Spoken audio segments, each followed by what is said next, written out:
Do you know how to maximize the impact of God's love in your life?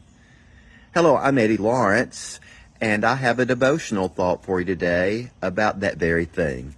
In John 15, verse 10, Jesus said, "If you keep my commandments, you will abide in my love, just as I have kept my Father's commandments and abide in his love." Have you ever thought about that? That your level of obedience to what Jesus taught maximizes the impact of God's love in your life. He says that's the way we abide in his love, dwell in his love, find our life expressing itself from the place of God's love. When does that happen? When we are obeying what Jesus taught, what he said, what he commanded. And wow, there are a lot of things that he commanded. For instance, to the church at large, we're to go into all the world and preach the gospel to every person. He's commanded us to love one another.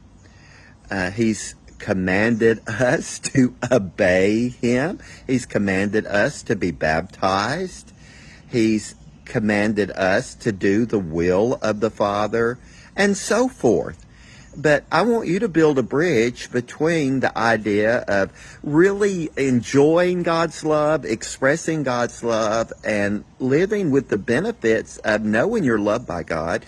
Build a bridge from those things to your obedience to what Jesus taught, what Jesus commanded to his disciples to do. And we know we're to bear fruit. Well, how do we bear fruit? Well, his word is to abide in us, which means we know his word. But it's more than that. It's not just knowing his word. It is doing his word, living from the truth of his word. And Jesus said when we're doing those things, that's when we're really abiding in his love. Another time he told his disciples, "Why do you call me Lord, Lord, but yet you don't do what I say?" In other words, he built a bridge from their obedience to their saying they loved him.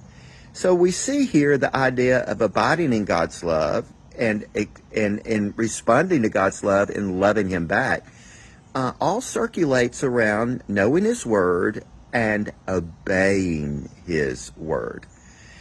This is Christianity 101. It's meat and potatoes Christianity. It's the practical aspects of living out the Christian life. And it's also one we all struggle with.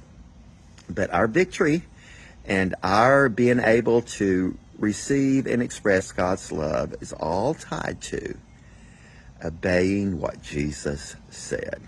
Amen? Well, thanks for spending this time with me today. Thank you so much for praying for me. I really do appreciate that. Even if we've never met, the fact that you're praying for me means so very, very much. And thank you for any comments that you can leave. And when you share this post with others, it passes it along. Thank you for doing that as well. Have a day blessed of the Lord.